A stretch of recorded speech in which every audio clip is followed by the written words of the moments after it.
Magandang tanghali mga bata. Ako nga pala si Binibining Bea Angeli Elsa Malinog at ako ang magiging guro ninyo ngayong araw. Ako'y nagagalak na makita kayo muli ngayong araw.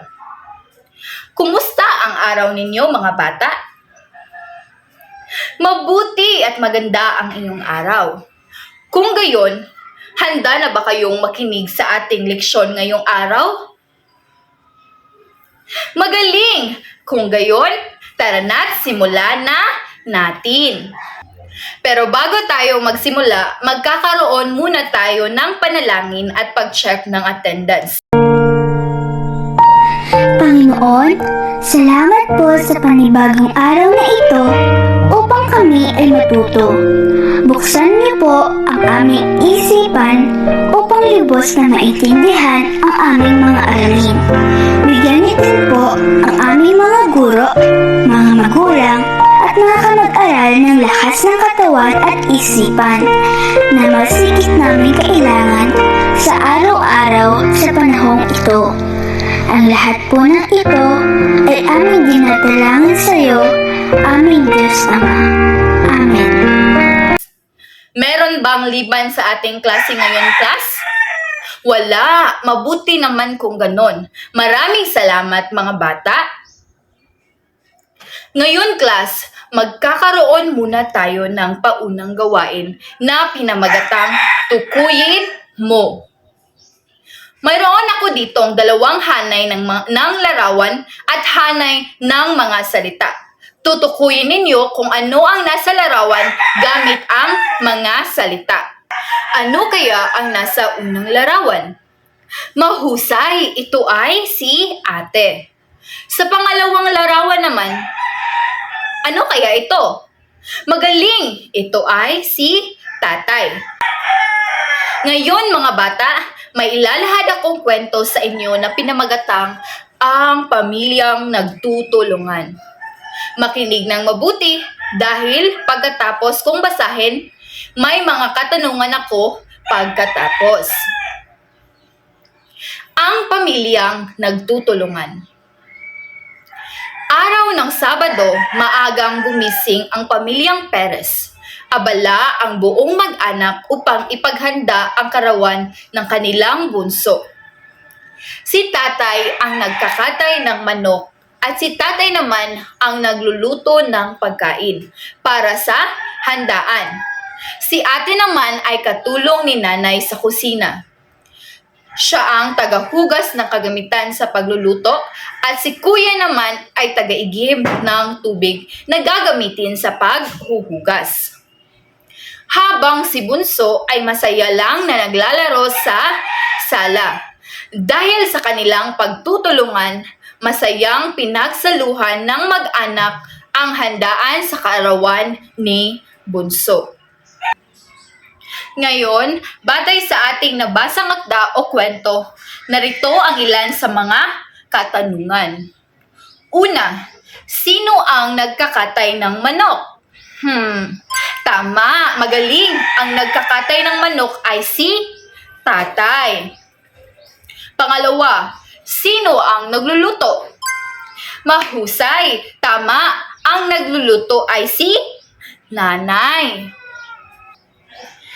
Sino naman ang tumutulong sa nanay sa kusina at siyang naghuhugas? Magaling! Ang tumutulong kay nanay sa kusina ay si ate. Sino naman ang nag-iigib ng tubig para gamitin sa paghuhugas? Tama! Si kuya ang nag-iigib ng tubig. Sino ang naglalaro lang sa sala? Tama, si bunso. Ngayon mga bata, bakit nga ba dapat magtulungan ang bawat kasapi ng pamilya? Mahusay, magtutulungan ang bawat kasapi ng pamilya dahil upang mas mapadali ang gawain. At ang panghuli, ano-ano ang mga sinalungguhitang salita? Tama, si tatay, nanay, kuya, at si bunso.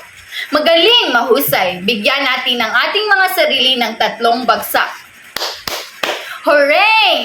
Ngayon mga bata, ang pamilyang Pilipino ay karaniwang binubuo ng nanay, tatay, ate, kuya, at bunso. Si tatay ay tinatawag ding ama, daddy o papa. Siya ang lalaking magulang sa pamilya. Si nanay naman ay tinatawag ding ina, mami o mama. Siya ang babaeng magulang sa pamilya. At si ate naman ang nakakatandang anak na babae sa pamilya.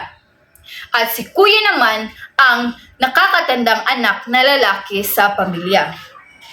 At ang bunso, siya ang pinakabatang anak sa pamilya. Mga kapatid niya sina ate at kuya.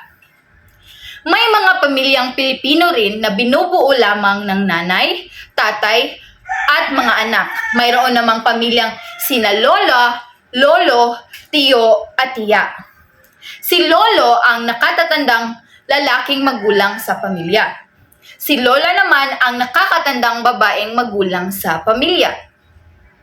Si tiyo naman ang lalaking kapatid ni nanay o ni tatay.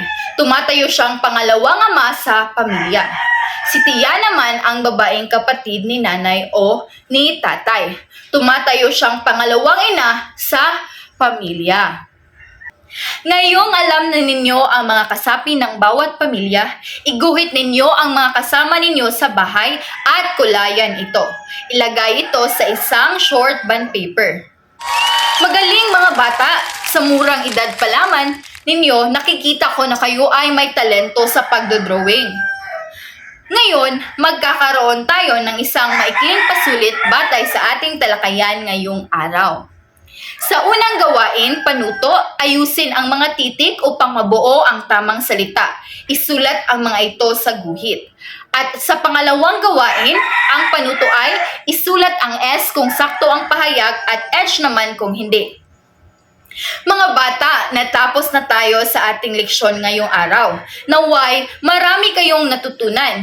Hanggang sa muli nating pagkikita, maraming salamat at paalam!